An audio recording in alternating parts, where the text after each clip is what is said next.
Hi everyone, welcome. Today I have DYSON headphones and I'm going to show you how can you easily download an app for them into your iPhone. Let's get started. First we have to go into App Store and then go into the search. In the search tab we have to search for DYSON. As you can see, there's my DYSON. We just have to click on it and we have to click Get. Now we just have to click Install and wait a moment.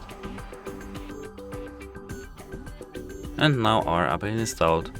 That's it, hope it helps you. Goodbye.